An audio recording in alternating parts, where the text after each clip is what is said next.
Happy Friday, everybody.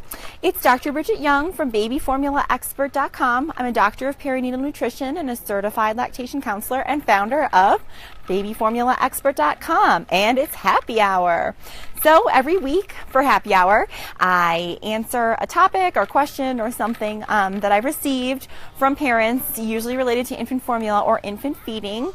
And this topic I've received a lot of questions about. So we're finally talking about, once your precious baby is 12 months old, making the big jump to transition away from formula to cow's milk or another type of milk. So that's what we're going to be covering today. I'm drinking iced tea because yesterday my husband and I went out for our monthly date and I had 2 full glasses of wine, which apparently means now I am hungover for 24 hours. So we'll be laying off the booze this evening. The iced tea is hitting the spot though. Okay, so transitioning to cow's milk at 12 months. Most of the time during this happy hour, I'm going to talk to you about your options for milk. There's a lot of options for milk, just like not quite as many as there are formulas. But you can do, very traditional, at least in the U.S., is cow's milk. But you also have almond milk, soy milk. There's more options coming on the market every day. So I usually get a lot of questions, hi Laura, mwah, about what type of milk to transition to and how to go about making the transition. So I'll spend most of the time going over, kind of like I do with formula, the nutritional differences between your different milk options and mostly what you should be looking for to hopefully help you make your decision. And then I'll end with some of my best tips for how to go about doing the transition. So at 12 months, your pediatrician will recommend, if everything's going well with your baby, that you transition away from formula. So starting, baby starts getting solids around 6 months. By about 12 months, depending on your babies at 12 months, some of them have a full set of chompers and are just, eating sandwiches. Others have like 2 teeth and you feel like you're going to be feeding purees for the rest of your life. So this 12-month time hits babies at very different stages, but around 12 months we start to, they're considered a toddler and we start to try to see them slowly transition to the family diet. It's a big change, and with the transitioning to the family diet, you're, making the transition away from a mostly liquid diet. The liquids are going down, the solids are going up, and thus we want to start using other liquid drinks as opposed to formula. So this is something that I'm going to give you a lot of nutrition information, but just like with formula, this is a conversation you need to be having with your pediatrician, telling him or her what type of milk you're planning on using, how often you're feeding, that kind of stuff. They'll ask you. This is just knowledge that hopefully will help you make your decision.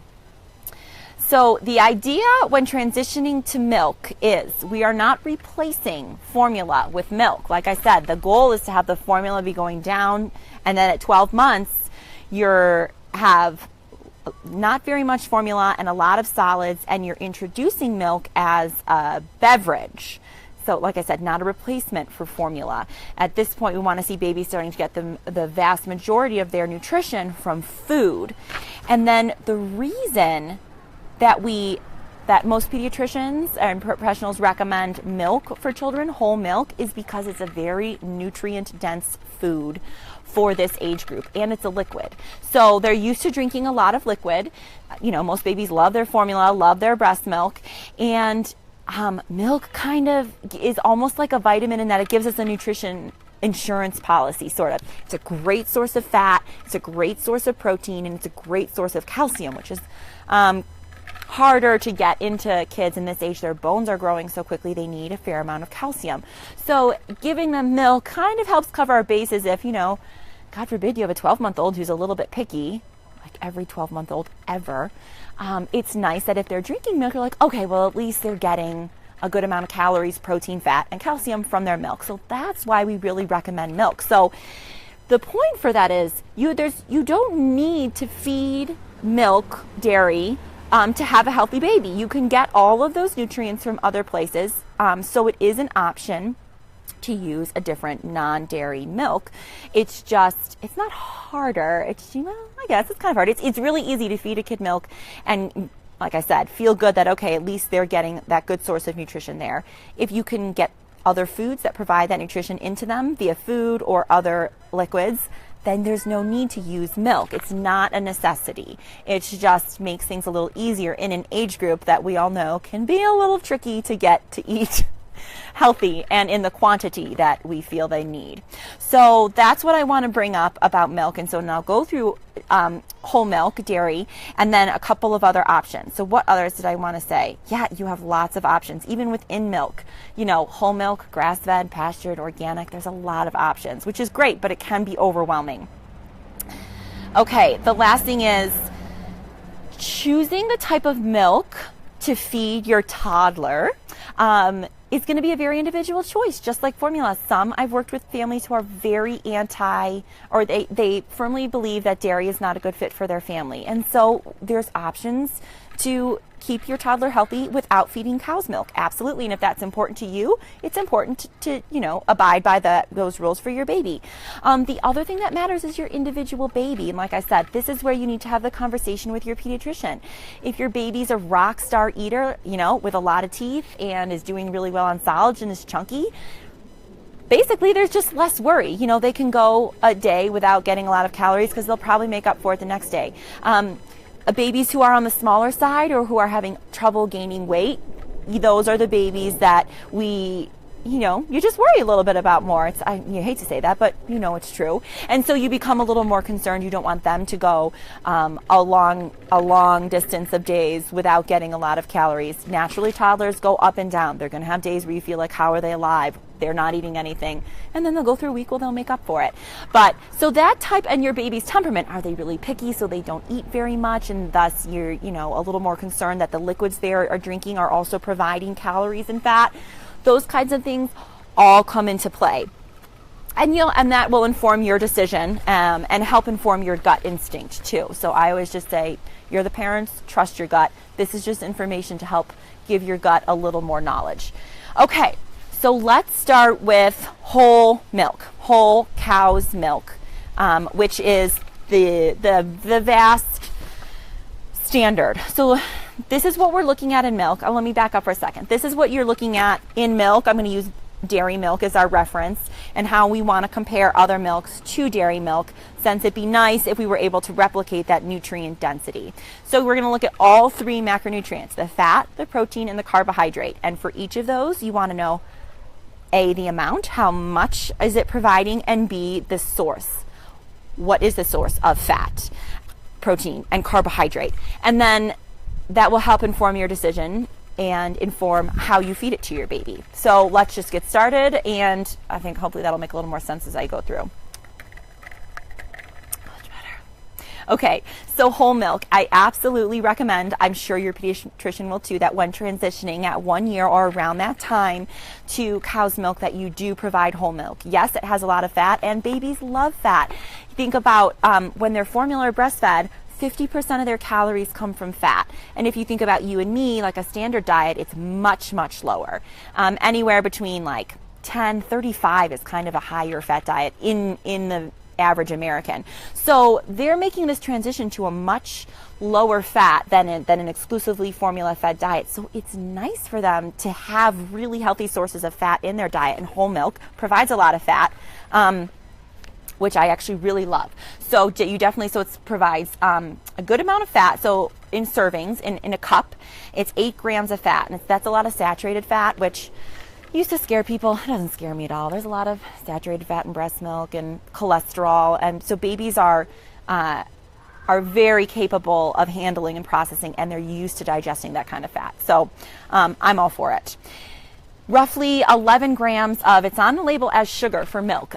Just like in formula, technically it is sugar. Yes, it is all lactose, just like in breast milk and in most formulas. So the carbohydrate source in cow's milk is lactose, and it provides about 8 grams of protein. So the same amount of protein and fat. And these are like pretty big numbers relative to a lot of other things that you and I drink. That's why there's a lot of calories in whole milk. So that's fantastic for toddlers. And then, like I said, and everybody knows, there's a lot of calcium in milk.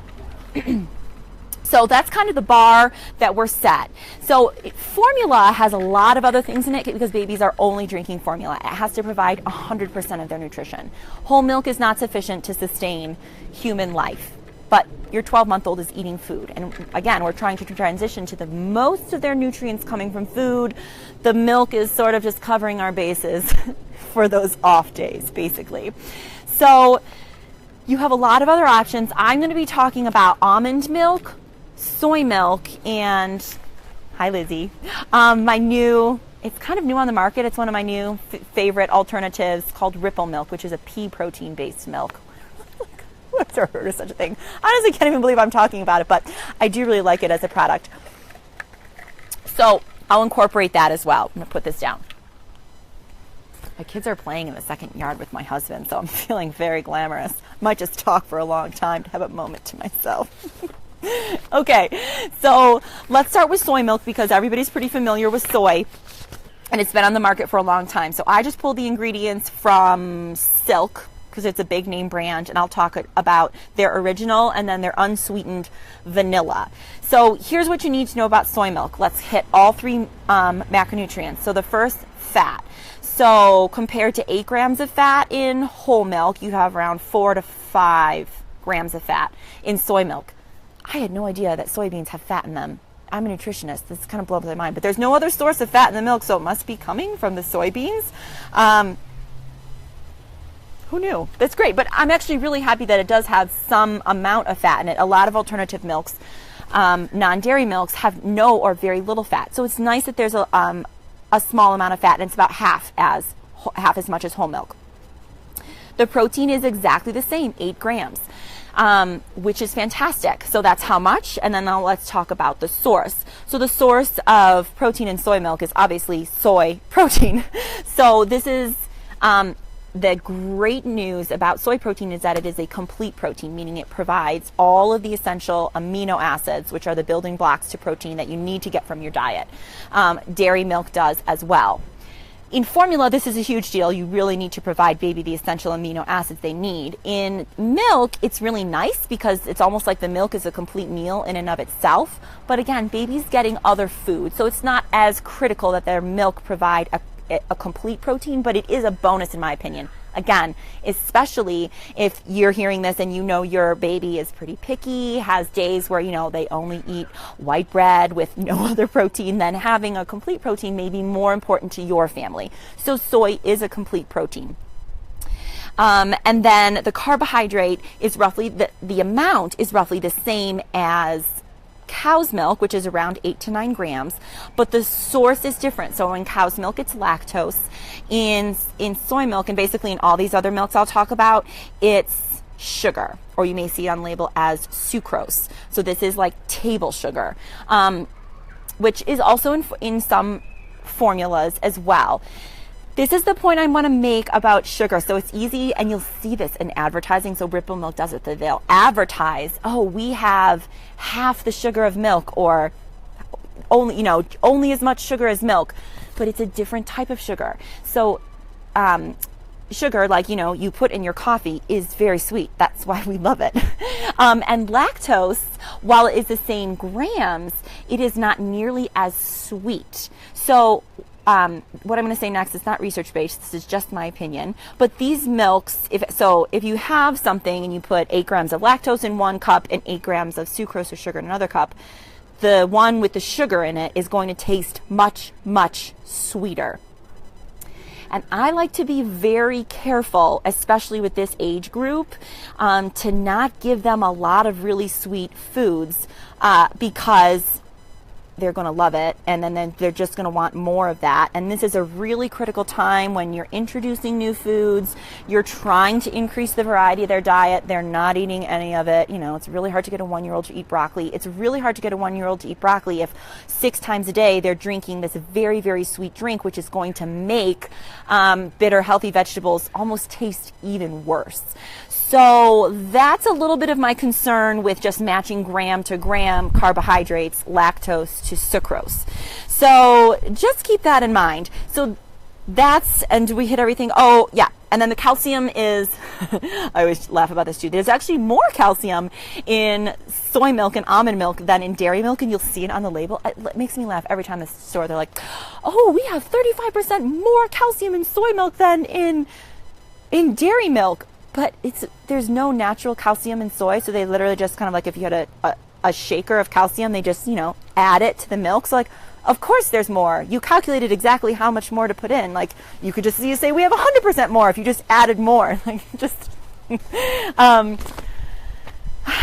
it also is crazy. I'm sure marketing experts may make way more money than I do. And the stuff that they get away with is just crazy. So yes, of course there's more calcium in soy milk because you put more in there. Like you decided how much to put in. The point is, if you're needing this liquid to be a good source of calcium for your toddler, which again, it's kind of hard to get a lot of calcium in non-dairy options.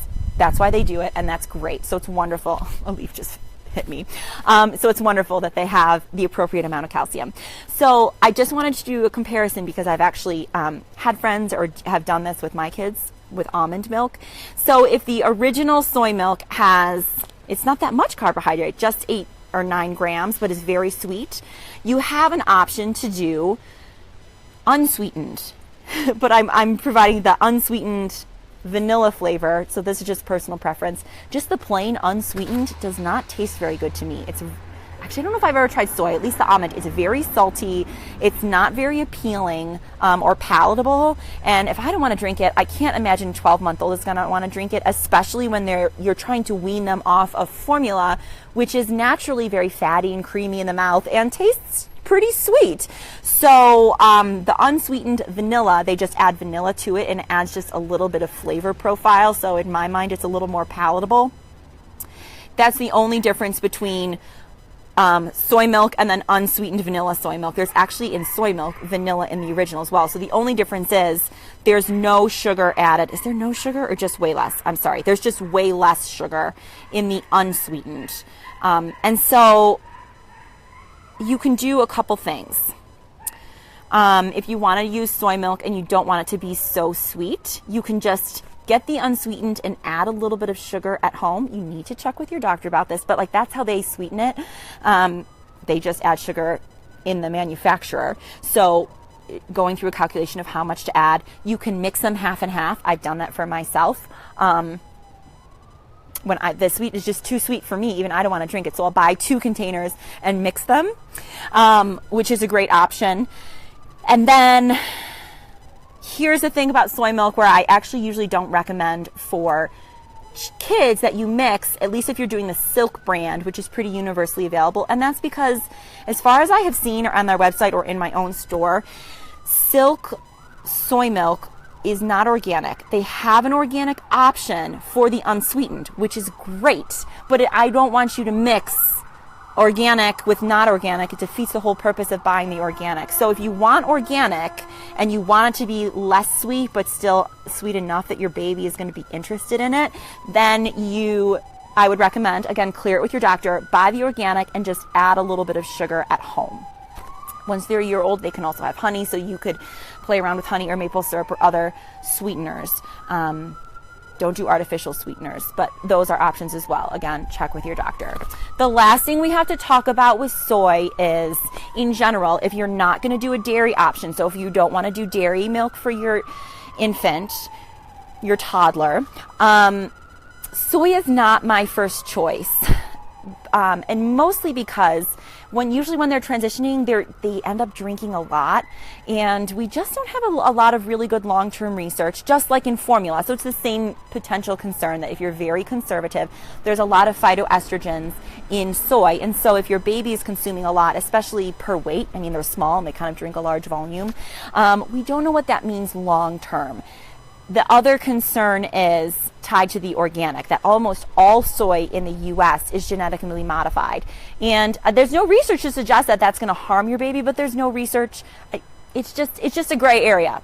I'm going to leave it there. So if you do soy, I really prefer it to be organic. And then we already went through the Silk. The only organic they provide is the unsweetened.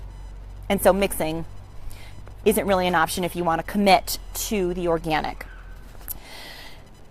The last thing that some people get concerned about, which again, I don't have any research on, so this is just personal opinion, take it or leave it, is that all non-dairy milks are going to have additives that are emulsifiers for texture. So in Silk, it's Gellan, Gellan, gum, and what else? Oh, that's the only one they add. This is to make it have a creamy texture, which honestly your toddler is really going to want because they're used to drinking either breast milk or formula, which is super creamy because it's super fatty. So these additives are necessary to give it the creamy feel and also to help keep the texture consistent. They've added a bunch of minerals and vitamins. Well, not a bunch, a little bit, like calcium. And so to keep everything in a nice homogeneous solution, you have to have some kind of additive. And so that's what those are.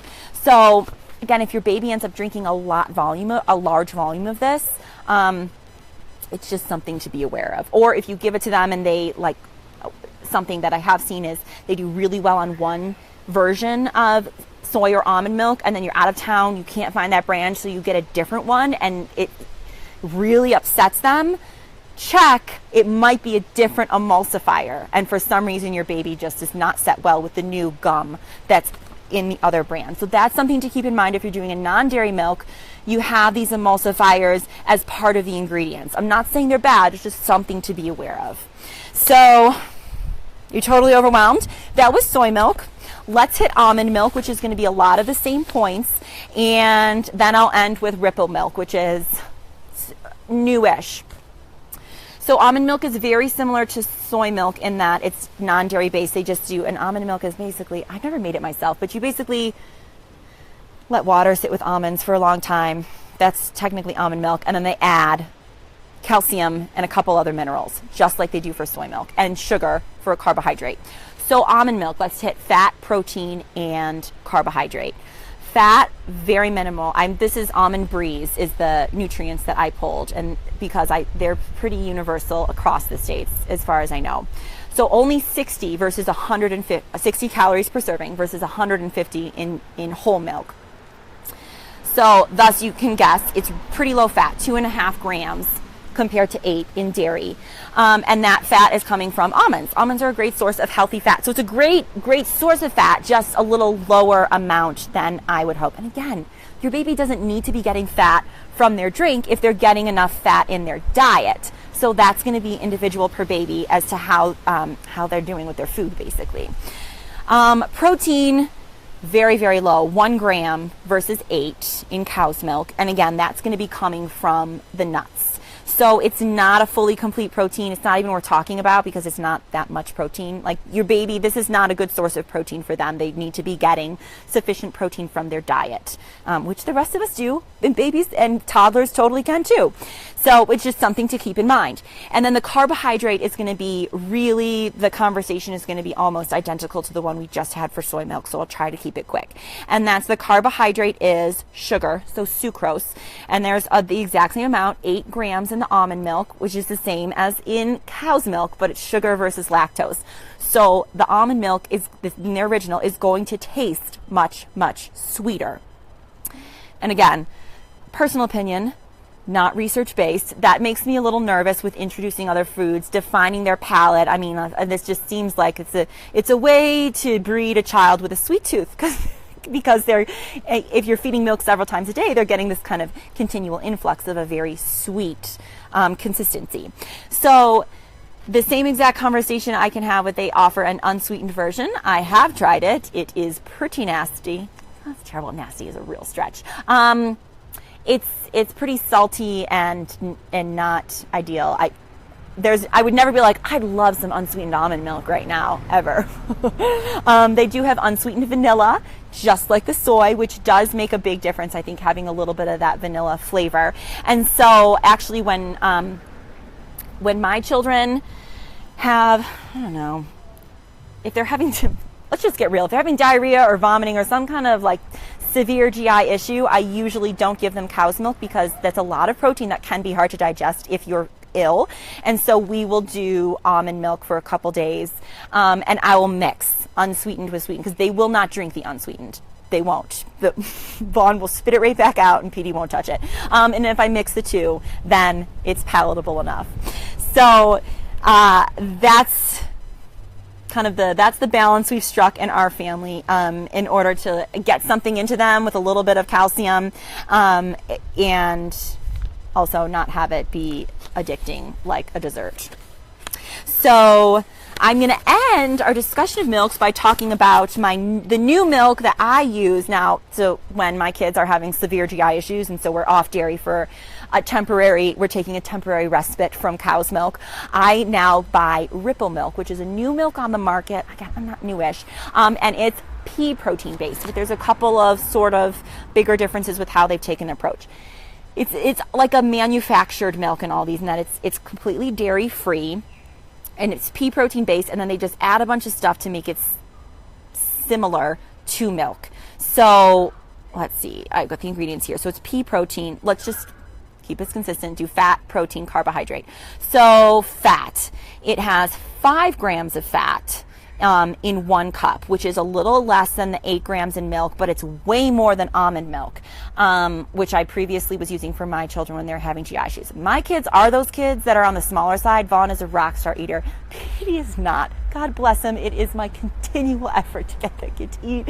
And he's very active and has zero interest in food. So for me, it is kind of, it's my constant angst that he's getting enough calories. So for me, I really enjoy that he does at least drink milk. So on days where he's really not eating, I'm like, well, at least, thank God, he got a little bit of fat and protein from his milk. So when he's not feeling well, or when we're off dairy for one reason or another, that's one of the really big reasons I've switched to this, is because it has any degree of fat. And I personally have chosen not to do soy milk with my boys, partially because they're boys. So I feel like a lot of phytoestrogens probably aren't going to be a positive thing anyway.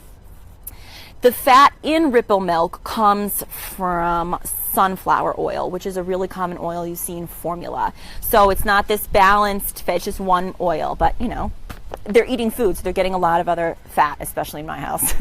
And it also adds DHA. Now, it does come from the hexane extracted algal oil, which I know doesn't bother my kids. So it's just kind of nice. It's not a ton of DHA, but I like to see it in there, especially for children now. This is, you're not feeding this before 1 year. My experience is by 1 year, their intestines have matured enough that babies who are very sensitive to hexane extracted ingredients or additives or that kind of thing, they usually have grown out of a lot of that. But it's also a personal preference with your family. So if you had a really, really sensitive infant, it might be okay to try a hexane extracted DHA or ARA source once they're a toddler, because hopefully they've outgrown that sensitivity. So it's got fat in it and it's got DHA in it. The protein we just talked about is a pea protein. Pea protein is technically complete in that it has all the essential amino acids, but very, very, very small amounts of a few of them. So like if you only ate pea protein, you would die eventually. But again, your child will be getting other sources of protein. So it's a really great plant-based protein. It doesn't hold up to whey or cow's milk in terms of the profile of amino acids. And then the sugar is sucrose, the same as all the other milks. So they make a really big deal about, like, we have half the sugar of milk. And they do. They only have 6 grams of sugar, but it is really sweet. And I'll tell you right now, Petey, like at this moment, is on Ripple Milk because he has recurring eczema patches, and when they flare up, if I take him off dairy, it always goes away. So he's on Ripple Milk right now, and I just gave it to him the first day we went off, and he handed it back to me and said, "Don't put sugar in my milk." I was like, oh, don't sass me like that, but I will make an effort to. So Ripple Milk also sells an unsweetened version, which has, I think, only one or a very, very minimal carbohydrate. So I will be going to the store to get one, and I will be mixing them. So just making the point again that even though it has half the sugar of milk, it is significantly sweeter, enough that my 2-year-old can detect a difference. I think I hit all 3. Yeah, and the protein, I'm sorry, I didn't say. So it's pea protein, and it has the exact same amount, so 8 grams. So Dairy's Milk, Ripple Milk, which is the pea protein option, and Soy Milk all have the same amount of protein, which is pretty high, again, which is great, especially if your baby is not so into eating meat, which is most babies, or other really high protein foods. So I think that is all 3 I wanted to hit. I debated whether or not to say this, but I think I'm going to. So like I said, especially with Petey, getting enough fat into toddlers can be a problem for some toddlers, especially if they're really active. They don't want to sit down to eat. They still have little stomachs, so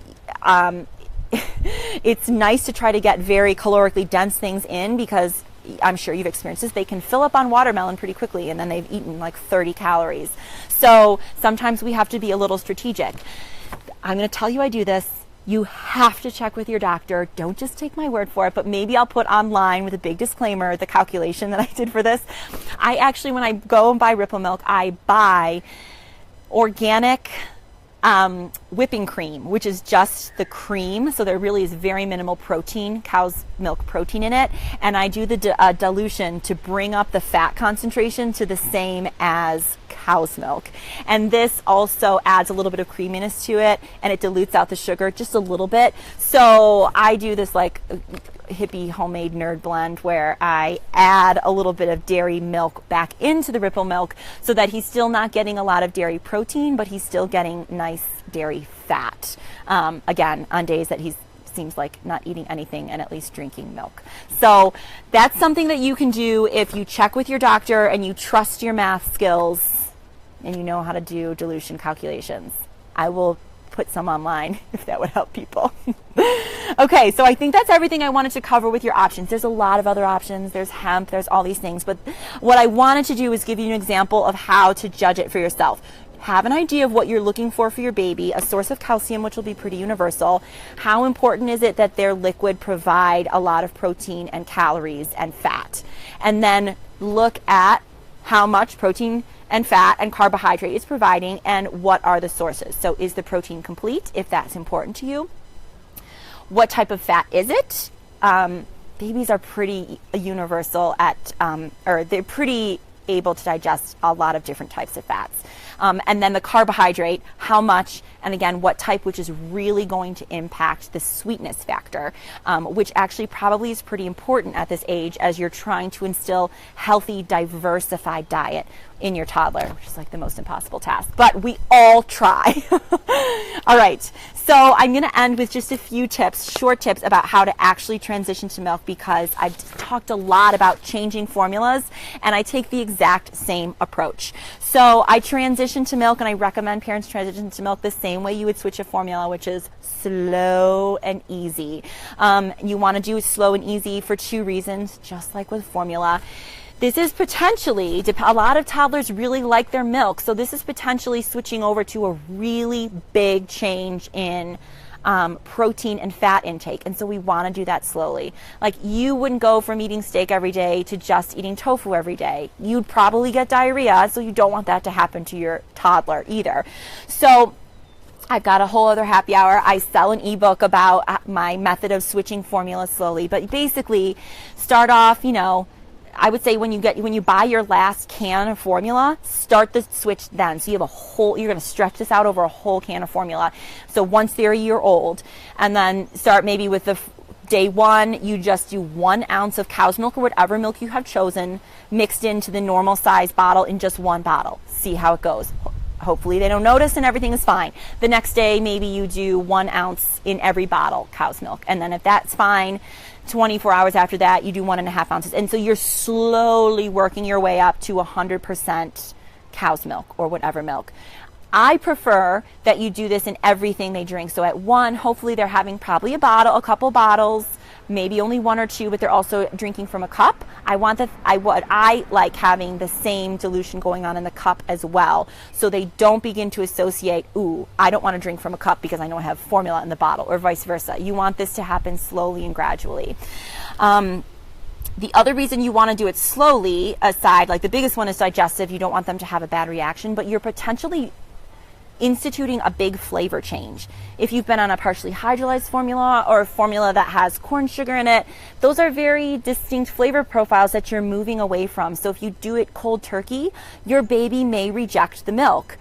And if you do it subtly, I don't want to say you're tricking them into it, but you're your parent. You're the parent. You're helping them transition gradually and comfortably. The last thing I'm going to end with is just more of an I love you parents, this is really hard moment. I think I'll do a whole other happy hour about transitioning away from the bottle, because that's happening at this time too. And I only talk about nutrition and think that matters with everything, but We all know that babies be cray, and their emotional state affects everything they do, especially what they eat. So 1 year is a really big time of transition. They are usually, pulling themselves up, maybe starting to walk if they're really early, but like becoming more mobile. You will be advised and are probably starting to transition away from a bottle, and that's a really big deal. That's the only way, either breast or bottle, so some type of nipple they've been fed their whole lives, drinking from a cup, eating food. So, and there's a lot of emotion, connection, and love, wonderful things that become associated with feeding and the bottle. And so it's just unfortunate that you move away from the bottle the same time you move away from formula to cow's milk. Those are two really big changes. So I'm ending with just saying, be gracious to yourself, be gracious with your baby. It doesn't have to happen overnight. It's a really gradual thing. And like I said, I have some other tips I've been talking forever, so I'll do a different happy hour about some tips I have for moving away from the bottle, but that innately is incorporated into this, as some babies do it really easily, but some babies have a really hard time giving up their bottle. And if they are, and that's becoming an emotional issue for them, don't stress about also being like, well, you have to be on cow's milk too, because we do hear that message that it seems like it's this cold turkey thing, like no formula after a year, cow's milk only. But trust your intuition. Remember that for your baby and for you, feeding with a bottle and likely what's in your bottle has become a very emotional thing. It's a time of bonding. So I'll just end there. My expertise isn't helping you go through the nutrition stuff, but it's really stupid to just talk nutrition and ignore all these other components of raising a baby that actually keep you up at night too. So I hope that's really helpful. If it would be helpful to hear some of my tips about weaning off of the bottle, drop it in the comments and I'll be sure to put that in the queue maybe next week so that these two can be together. And if there's any other particular milks that you would like reviewed, ask me and I'll go through it. But now you guys have the tactics and the knowledge to do it yourself in the store. You know what you're looking at, the major macronutrients, how much and where they're coming from, and making sure that fits into your individual baby's needs. And then of course, clear it with your pediatrician. All right.